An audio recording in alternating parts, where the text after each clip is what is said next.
lost my sister Tilke on January 19th, 2022, and she was 43 years old. She was 16 years my senior. So, although sisters, also sort of like a mother-daughter relationship at times, kind of like depending on where I was at in my life, I would say.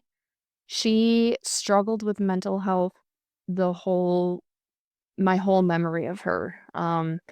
At times it was worse, at times it got better, and those were amazing times, but it was always kind of like a cloud either like overhead or in the distance. Mm, So even if it had kind of like receded a little bit and it felt like she was really like living her life beautifully and authentically, it was kind of always, like, in the back of all of our heads in my family that it was something that was gonna be there mm, no matter what.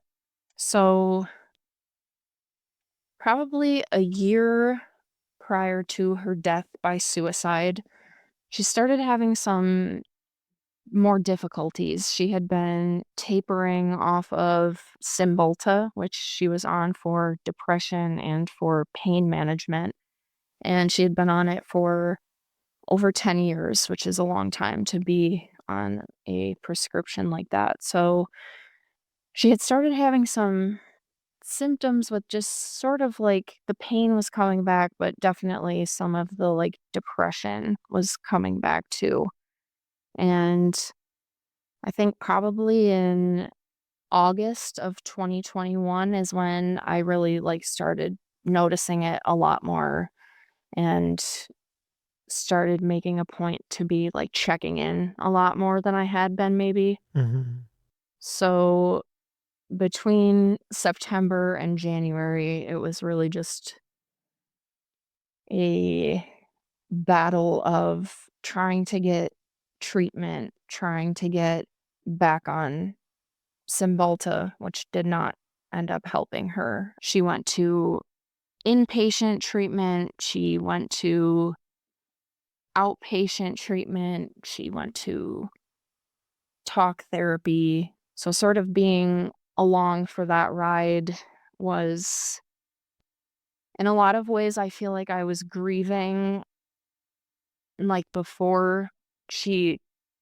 ended up dying yeah, because I was grieving the person that I knew. I was grieving the life that she wanted for herself and that I wanted for her, and yeah, so it was kind of like a weird feeling, when you see somebody going through something and having like active suicidal ideation for that period of time where pretty much every time I saw her, she was talking about wanting to die, which is really hard to see somebody, but it's also so hard to see somebody suffering when you don't want them to suffer. mhm, So, I think that's one of the things that's difficult to talk about with people who haven't really, like, been through that particular experience, because obviously I did not want this to be the outcome, but I also didn't want her to suffer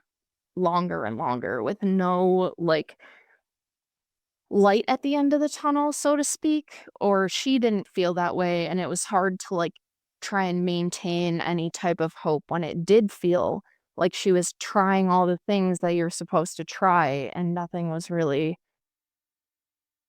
helping. mhm. Did you feel like you were taking on a lot of her hopelessness too? Because you saw that she was trying stuff and it just wasn't working? Yeah, I do feel like that in a way. It felt very much like, when you see the commercial to call, like, 988 for suicide prevention, I really hope that that does help people, but it didn't help her. So it's hard to kind of like balance those 2 things when you are doing, like, quote, "what you're supposed to do to get better and to help yourself," and there's no relief. So Mhm. it did feel hopeless because it felt like just no one had any answers. Nobody had a way to help her, and she was just at home spiraling, you know? Mm. And we were just kind of trying to remediate in the moment, which was like finding rope and like taking it away. So, I don't, yeah, it's tough. It's tough because you kind of feel like you're left to your own devices, but you don't really have any devices. So Yeah. it definitely felt hopeless for sure. Do you have any other siblings, or is it just you and your sister? I do, yes. We have a brother who is in between the two of us. So he is 41 now. And what was the dynamic? So taking it back a little bit, you said she was 16 years your senior, so there was just a few years of overlap before she left home growing Yeah, up. I pretty much have no memory of like living in the house together. Probably my earliest memory of her was she was in New York City for college. She was a theater major. She acted and directed all throughout her life. So that was something that kept her going for sure, and she was always, like, the life of the party, like, very much the drama in a good way, Yeah. but she definitely brought the drama. So, yeah, probably my earliest memories of her was, like, visiting her at college. I really have nothing from prior to that. Yeah. And so you said it created almost like a mother-daughter dynamic growing up. Yeah, Mhm. definitely. It was like she was fun, so she was my sister, but then she also had a lot of, like, lessons to teach me, you Yeah. know? So, she was, like, letting me do the mistake, but was definitely like, "Let's reevaluate that," Mm. you know? Yeah. As a good older sister should, or Yeah, older right, sibling, I right. should say. So I'm interested in the that dynamic specifically because you mentioned that her mental health seemed to be a struggle for most of her life, or a large portion. Those last 6 months or whatever it was when things got pretty intense, it sounds almost like you became the mother, the caretaker. And I'm curious what that felt like for you to have to take that on, and now take on something as heavy as essentially keeping her alive, or trying to find hope when it felt Yeah, like there was no hope. yeah, for sure. Yeah, I actually think that was part of the, like, dynamic was that she was trying to keep a lot of what was going on from me, Uh, Mm. um, and it was like, she did her best, but then she was having a lot of, like, paranoia and stuff like that, where mm, we would just be on the phone for, like, 3 hours, and she would be running through all of these things that she thought were going on and, having me verify whether something was or wasn't happening. mm, So, yeah, I do think she still, like, through the end, tried to protect me as much as she could.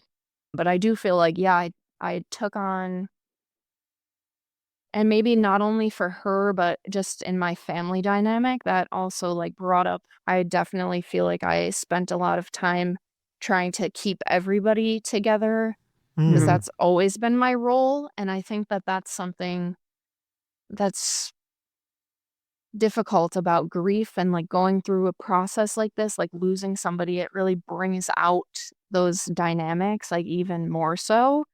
So when it's something that is not necessarily beneficial to your own process, mm-hmm, something like trying to take care of everybody else and prioritizing checking in on other people, and then you forget to check in on yourself, that's something that I definitely had to work really hard to try and get out of that dynamic. So, yeah, I do think there was a little bit of it with my sister, but I think in general, with my whole family, I was doing a lot of just trying to care for everybody and trying to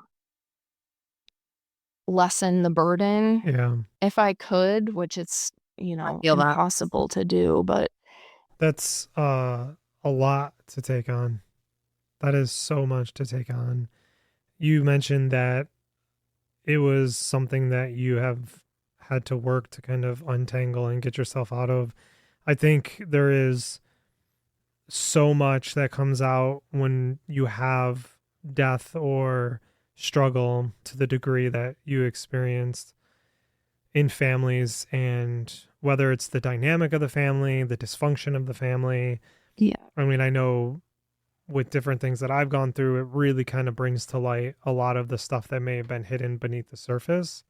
Mhm. And I I personally feel this is a very common thing. So Mhm. what was it like for you to begin to untangle that and try to come out from it? Now, I say that knowing that it's only been a couple of years, so this is still so new and fresh.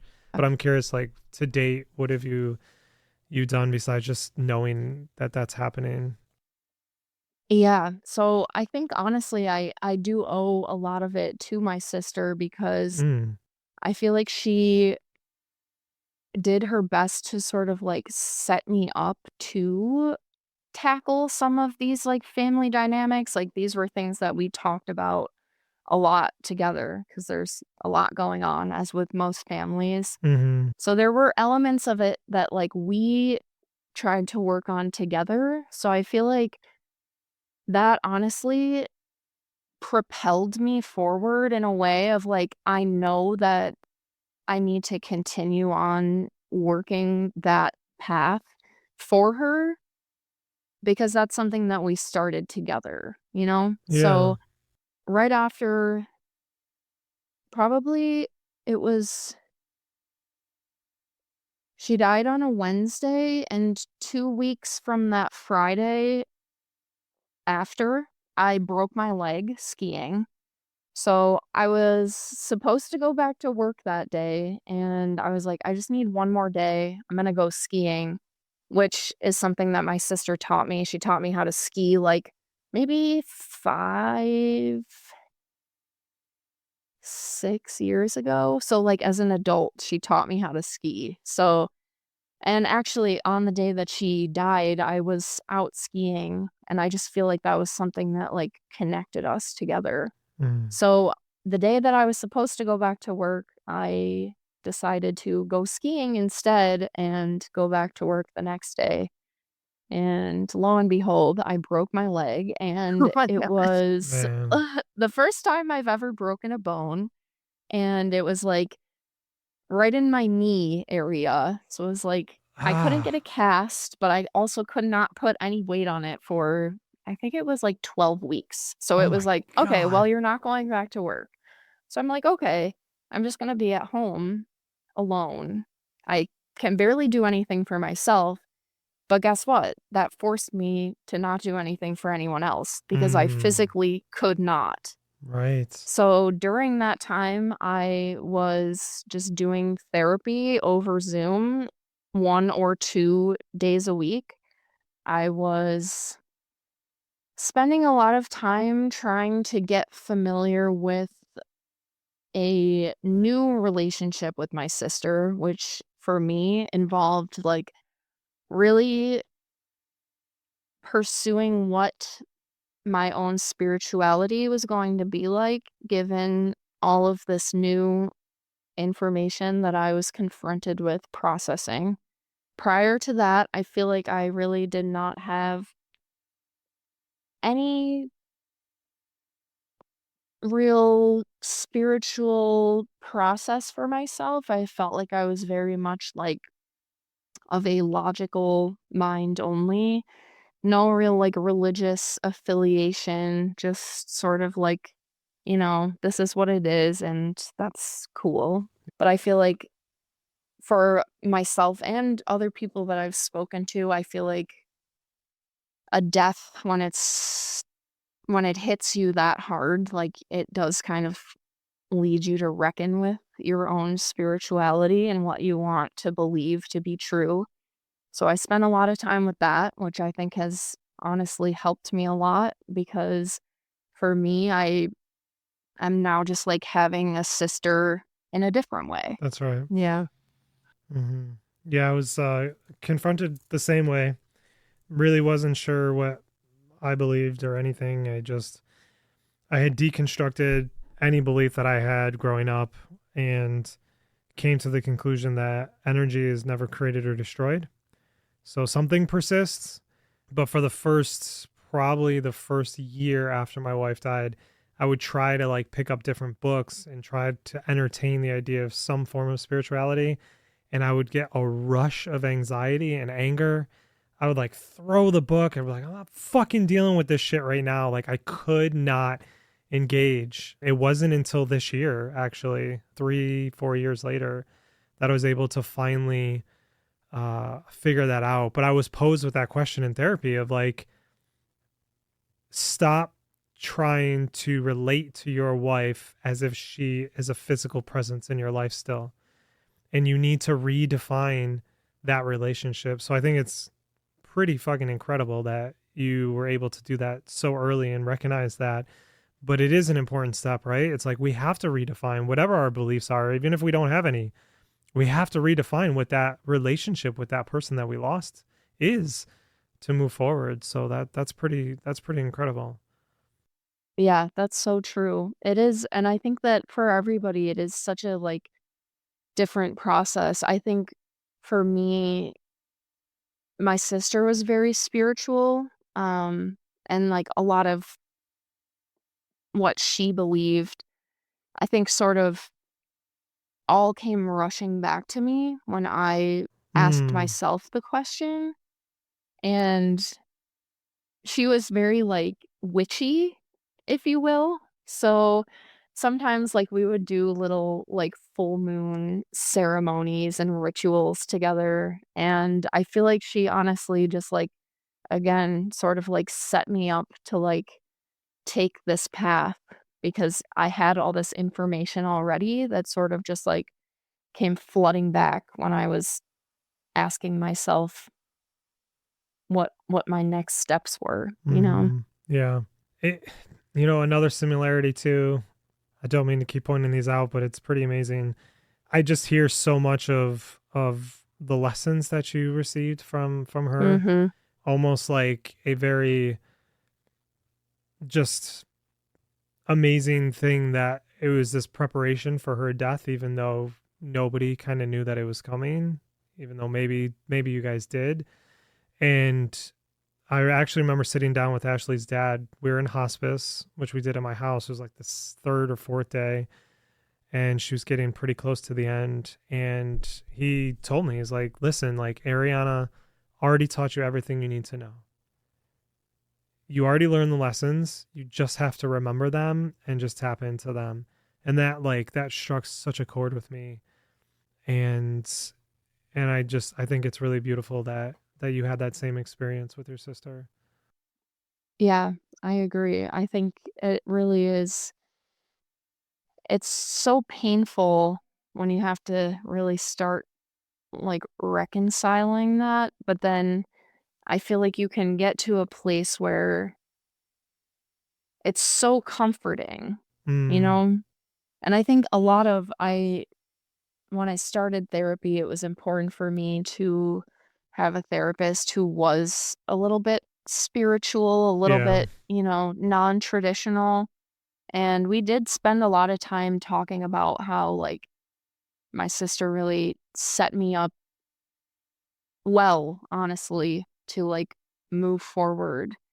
And obviously, this is not something that anybody would choose to go through.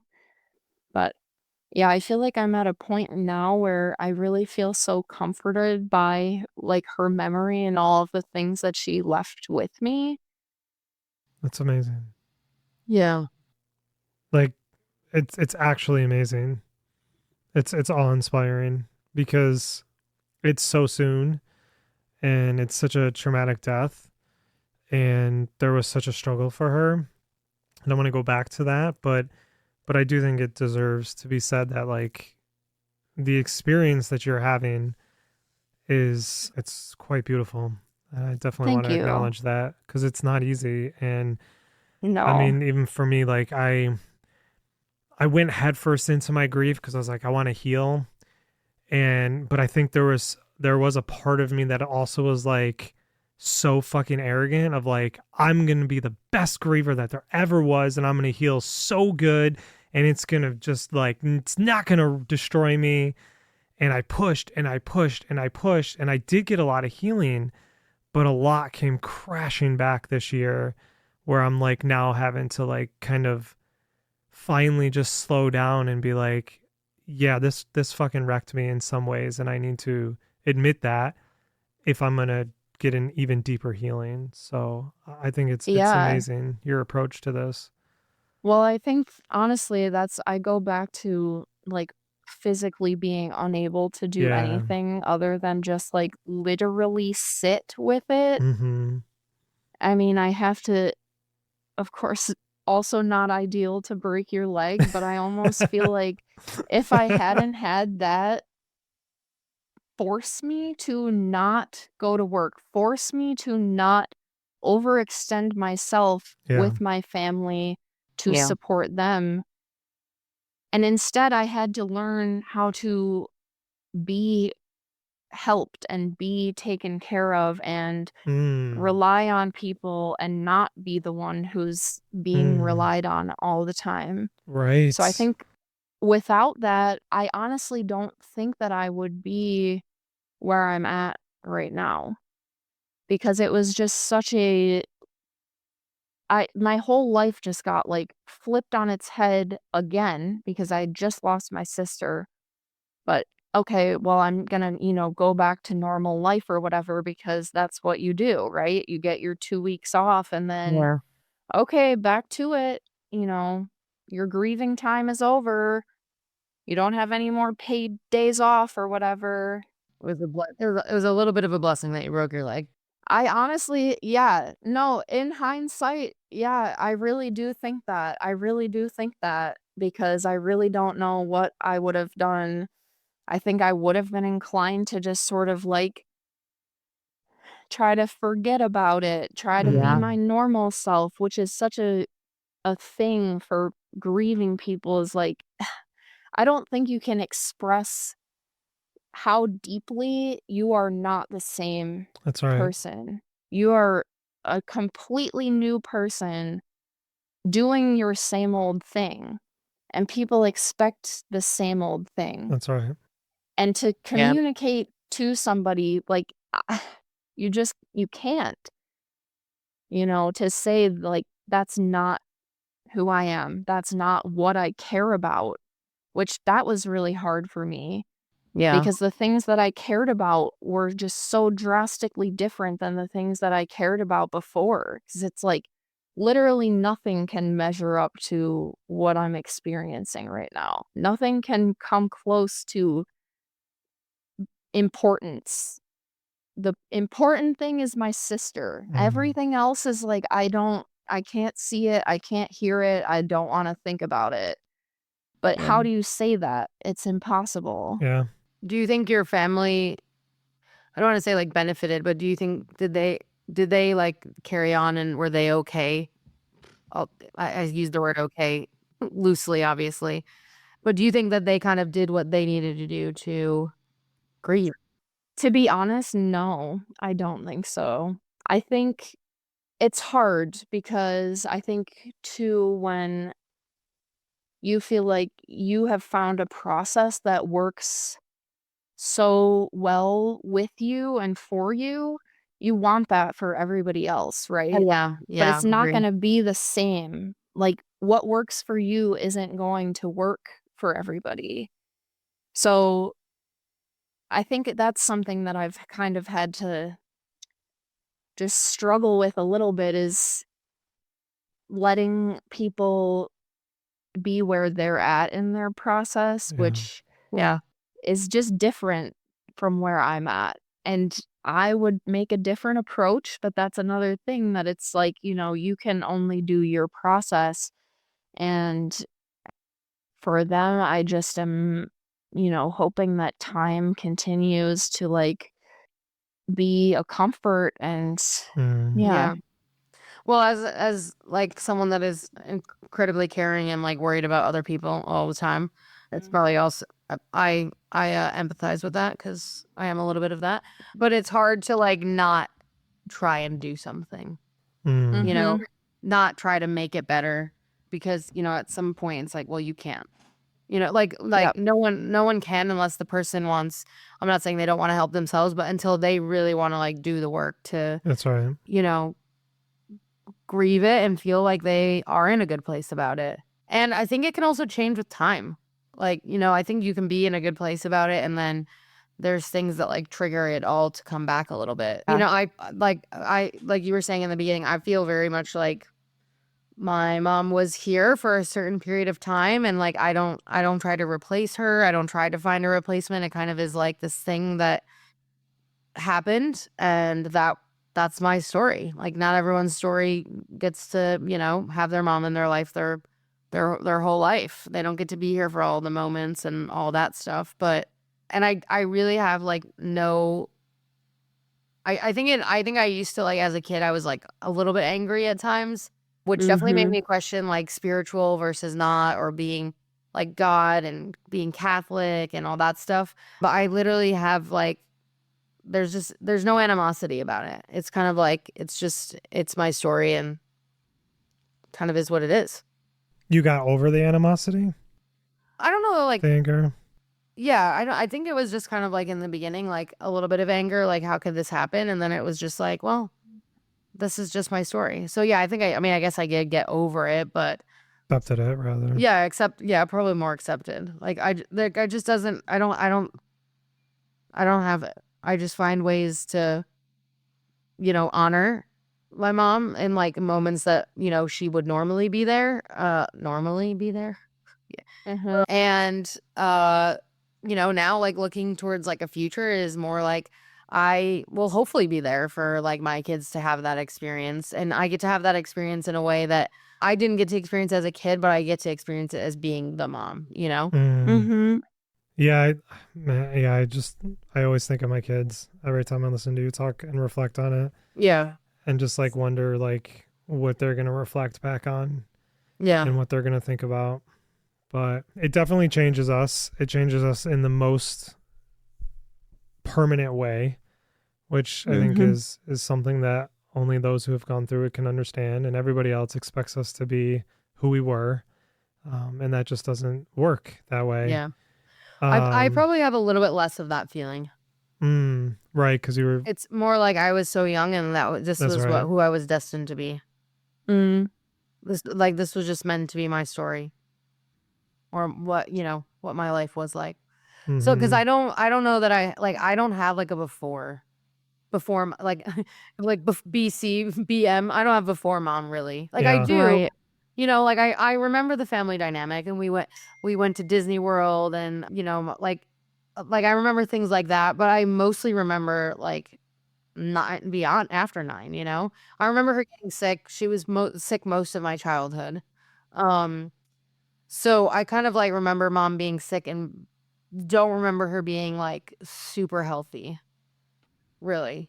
And Yeah. I actually don't particularly remember her, like, super sick. Like, I've seen photos of her, like Oh, really? so ill. Yeah, and I don't really, like, I'm sure that's something that I've, like, rejected, or whatever they say you do. Mhm. Yeah. I don't I think that I mean, I like to think that it's something about, like, the innocence of a child, where it's just like, well, this is mom, you know? Like, yeah, she was sick. She couldn't necessarily, like, pick me up all the time, but she was always home, unless she was, like, at her doctor's appointments, but those were usually when I was at school. So I don't really have, like, that, like, before, and Yeah. it changed me. It's kind of always been me. It's always been part of my story, is basically it. Yeah. That makes sense, though, right? I mean, and Yeah. you've had more lived experience without and Nancy Right. than you have with the going back to your sister's death. Mhm. So you said you were skiing when it happened. Well, I was out skiing, like, during that day, which Okay. I again, like, this is all in my hindsight, but I saw this little mouse, like, run across the ski hill while I was going down, which I had never seen anything like that before.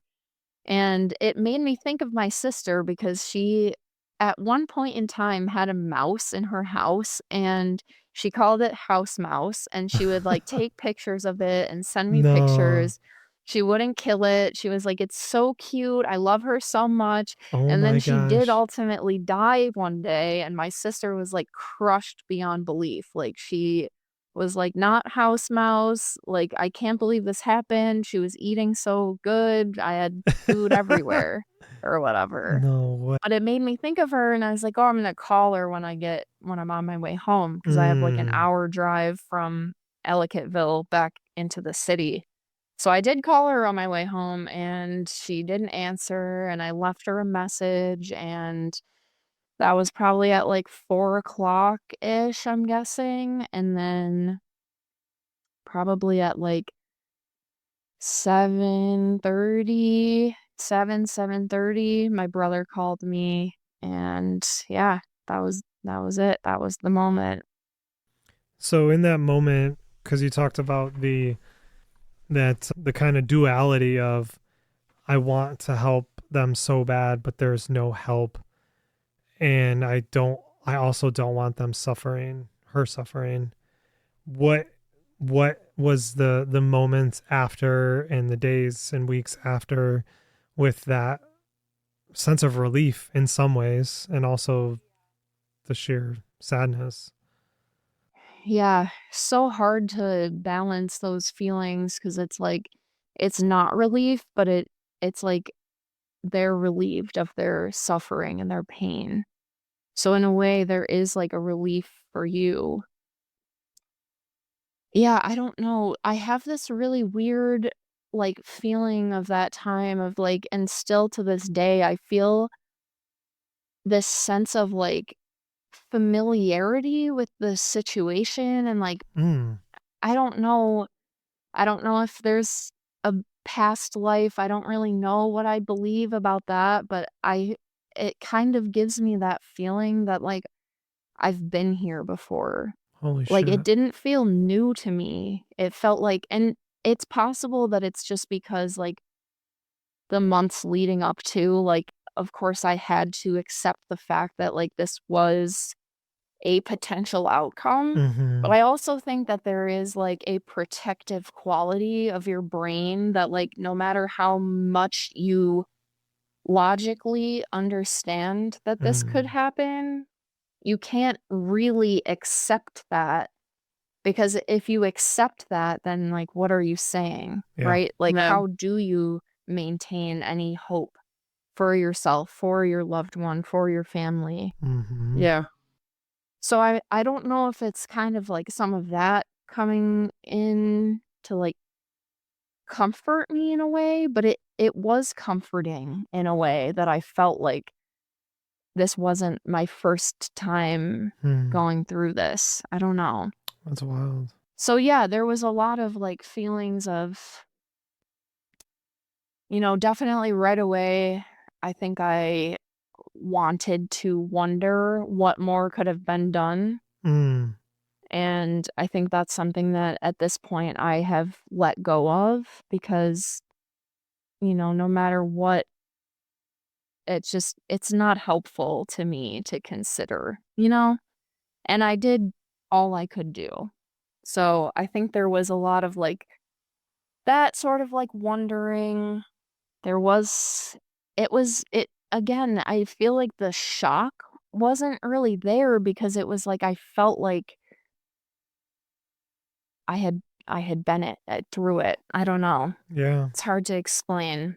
But yeah, I definitely think like the days and weeks after a blur in some ways. In other ways, it was like time was standing still. Hmm. Hmm. Yeah, just kind of trying to like navigate what does this mean? What do we do? Yeah. That was a big, okay, well, what do we do in this situation? I think especially with suicide, it's really difficult to talk about right away. I think now Yeah. I've gotten a lot more comfortable talking about it, but for sure in the immediate, I was like, if I say that this is what happened, then that blemishes her memory. Mm. That Yeah. was like my fear. My fear was that if I talk about this, if I acknowledge this, if I, make her last 5 months known to the world and, like, that this is how she ultimately died, like, what does that do to her memory? And is that something that I can cope with? Is that something that I can navigate? What was the thought of what it would do to her memory? Like tarnish it in some way or Yeah, like, tarnish it, like, make people think that, like, because I do think there's still such a stigma yeah. surrounding Yeah. it, and that I think in my head, I was like, if somebody thinks that, like, she was selfish for doing this, that will, like, send me over the edge. Like, I won't be able to, like, express with enough ferocity that that is not the case, right? Yes. Like, Yeah. I cannot allow anybody to think that she was selfish in making this decision or that I put any blame on her, that I have any negative feelings towards her. Mm, Like, I couldn't think of somebody thinking like that. So I was like, how do I navigate that though? mhm. How did you?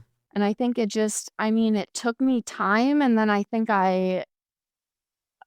think this was kind of part of my journey was really like tapping into my relationship with her and being able to like ask her what would she want me to do?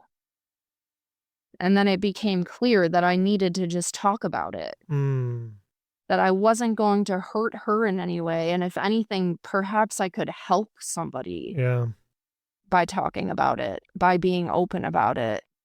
When you got that clarity, and I'm assuming it took time and many different things to come to that conclusion. It wasn't just an epiphany overnight.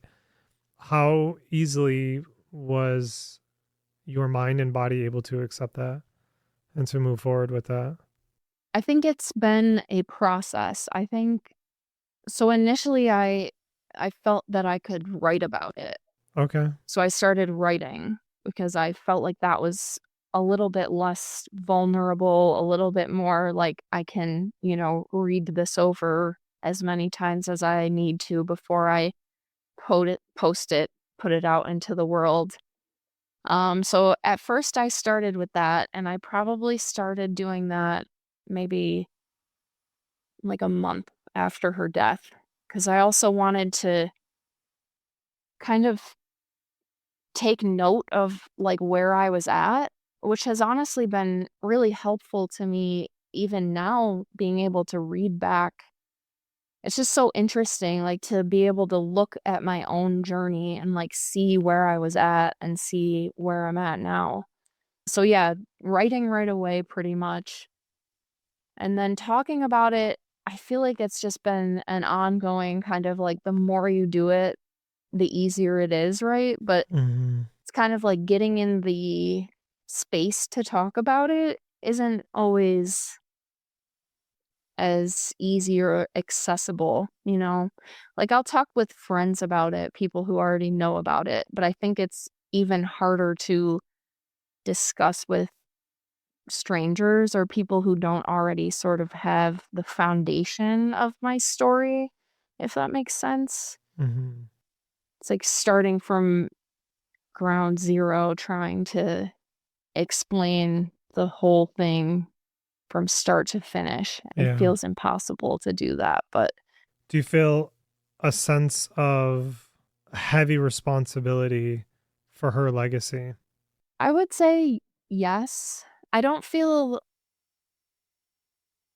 it in a way that's like a pressure, but I feel it in a way of like, this would be a beautiful way to spend my time, to Yeah. honor her legacy, like in little things and big things. So I think for me, it has been a process of finding ways to like integrate her still in my life as my life continues to change and things are different from the way they were when she was last here.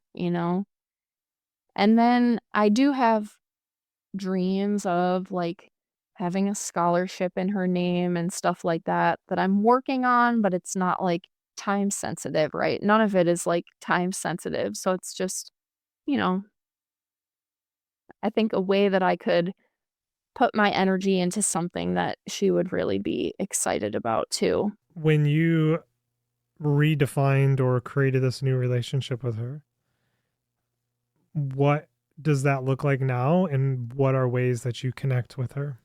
So I think definitely integrating some of the things that we did together, like skiing, like full moon rituals, things like that, Mm-hmm. doing yoga, doing tarot, just things that she loved to do and introduced me to. Those are the ways that I really feel the most connected to her. I have a little, like, altar sort of shelf above my desk where I have, like, a bunch of little pictures and, like, mementos and other things that I get to see it every day, and I feel like Mm. that's really important for me because, even when I am not intentionally thinking about her, like, I want her to be with me all the time.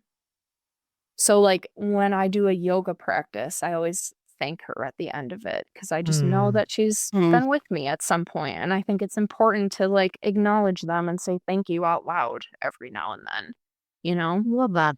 I have a little notebook that I, like, picked out specially with her in mind that I'll, like, write little notes and things to her in that. Wow. So that's another way that I feel like I'm able to look back on, like, my own journey too and, like, just see what I was wanting to tell her or thinking about her or things like that. So I feel like that's been really important for me too. That notebook idea, I need to write that down actually. I forget who that came from. That definitely came from somebody else. That wasn't my original idea, but getting to like pick out a special little pink notebook that I thought she would like, that was fun for me. And now that's our little way to communicate. That's so awesome.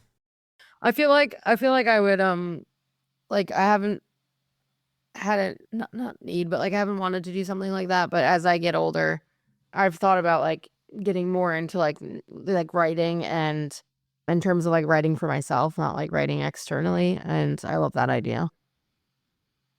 Yeah, me too. Yeah. Me I think too. she was a big journaler. So that was something that I spent a lot of time reading through her journals Oh after she wow. died Oh, and like interesting. yeah, that was it was heavy. A lot of it was heavy.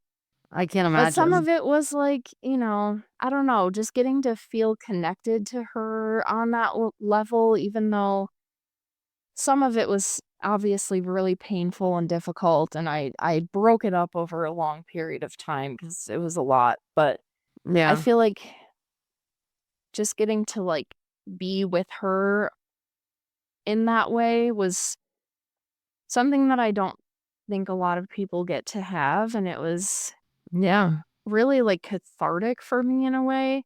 I also had a crazy experience with one of the notebooks where I opened it up to the first page, and it just had my name written on the top of the page, Whoa. and then it said, "Hi there, I love you." No way. Oh, Yeah. Yeah, to be able to have that, that's, like, just another a little treat, if you will, a little that trinket. Yeah. well, it's like not just, it's a glimpse of her experience. And Yeah, for sure. even maybe in those moments, if she, even if she was sharing it to an extent, it might not have been to the extent that she was writing about it. And to be able to at least, I don't know, feel like it's like to have an understanding, like you might not understand it completely, but you can at least like read her perspective. Mm. I think a lot of times, I mean, it feels like from conversations that we've had, in CJ, you can correct me if I'm wrong, but the extra or the differentiated struggle with loss due to suicide is like the unknown and the could I have done anything better, and well, maybe they didn't see it coming, or maybe they did, but like there still was no understanding of really the struggle that this person was Yeah. going through. Yeah. And I think it really comes back to we still just don't take mental health the same as we take physical health. Yeah. Mhm. I think we're getting better. I think We we're getting a are. little bit better. We are. But like even to your point, Maddie, when you were saying like, do people think it's selfish? Like I do think that that was such a that was, I mean, that was very much the label that suicide had for Yeah. in my experience.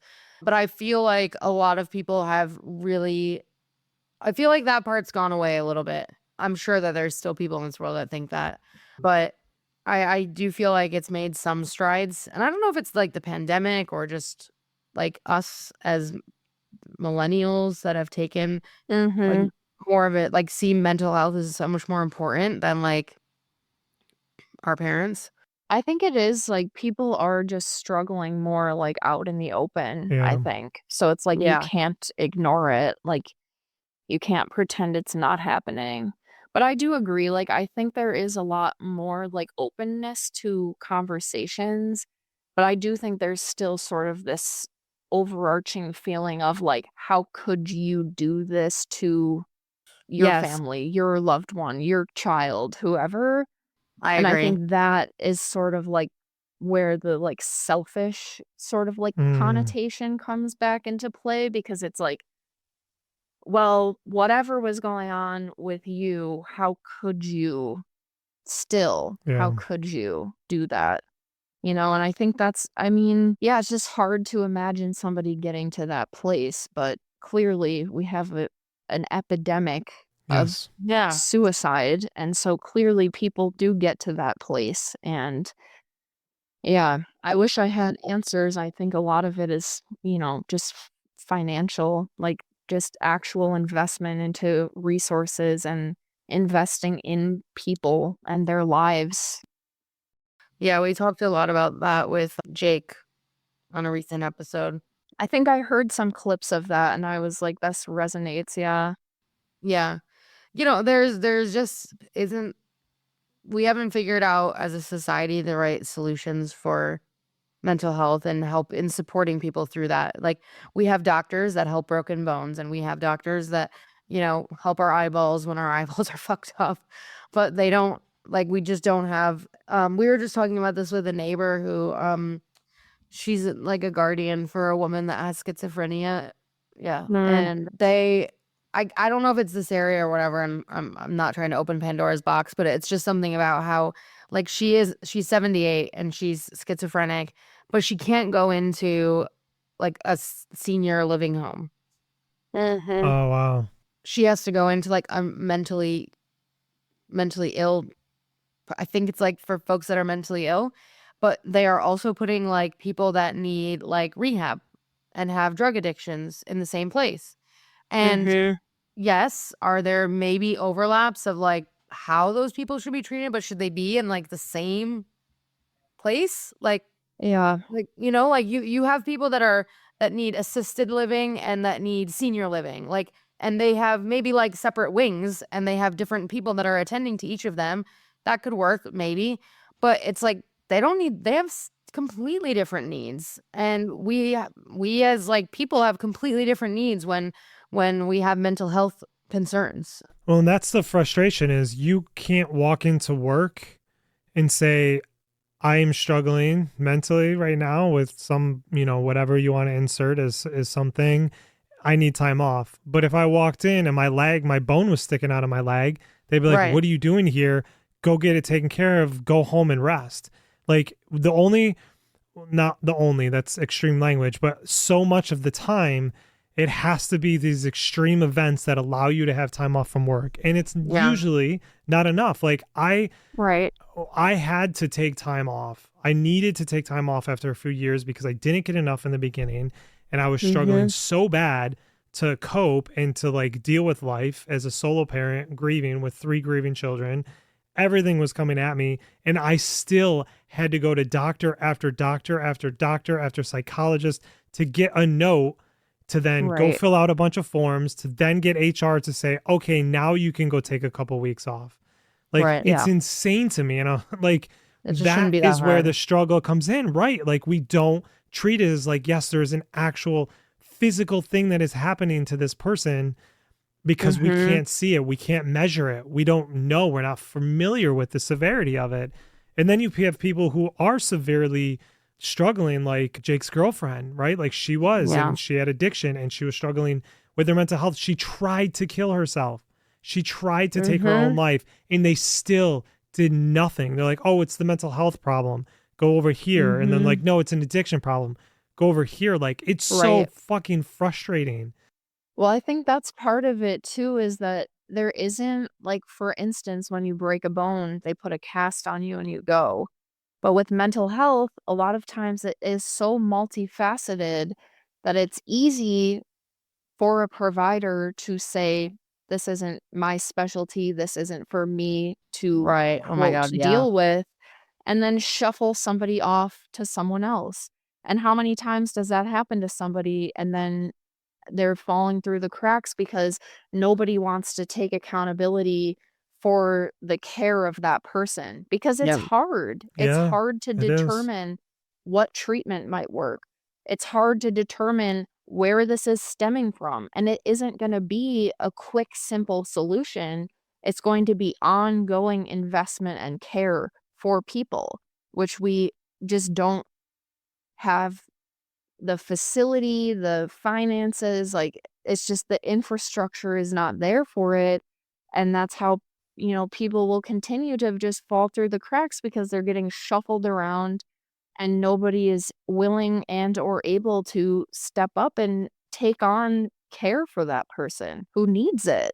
Yeah, it's so frustrating, and it's frustrating because I know there's so many people that want to change this. So many people in the industry who probably Oh, want to yeah. change this, and it's just, like you said, it's just this huge web of where do we Yep, start? Where do we yep. start? I think that's, people get burned out so badly because you go in with this real desire to want to help people when you go into these helping Hmm. professions, and then you're in there and you realize, like, you're completely strapped, you are unable to help, you know yeah, I was actually in school for social work Oh, no for my way. MSW, and that was my first semester was during this, like, Oh, the no way. September to yeah, so I ended up dropping out and I was like, "Maybe I'll go back," and then the more I, like, considered myself as a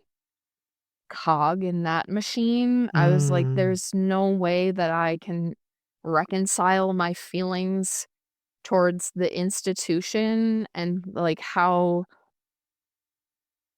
unable I think I would be able to actually help anybody," right? So, I think that's kind of where I'm at too with, like, I would love to be able to help people. I still feel like that's what I'm meant to do, but now it's just sort of like finding an alternative avenue for that.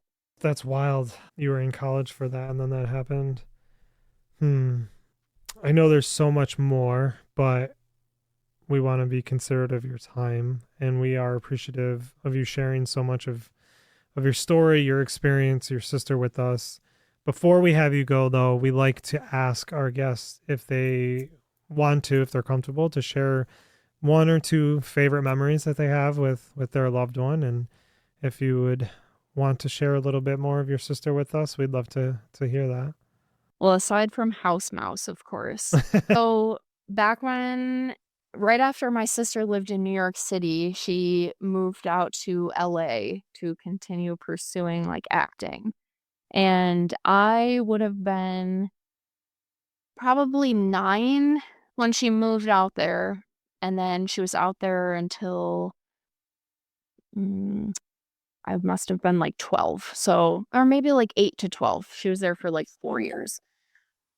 So, my parents decided that they would just put me on a plane and send me out there by myself, so I was, like, an unaccompanied minor, and my mom would say that that was, like, my summer camp, so I would get to go out there for, like, 10 days or whatever, just me and my sister, and the one summer, we did a surf camp together. No way. So, we she was living in Huntington Beach at the time, and, yeah, we got to go out there and go surfing together, and I just remember thinking, like, "She's literally the coolest person," and, Yeah. like, Mm. that was, like, the thread through, I feel like, for our whole lives. I was like, "She is literally the coolest person alive."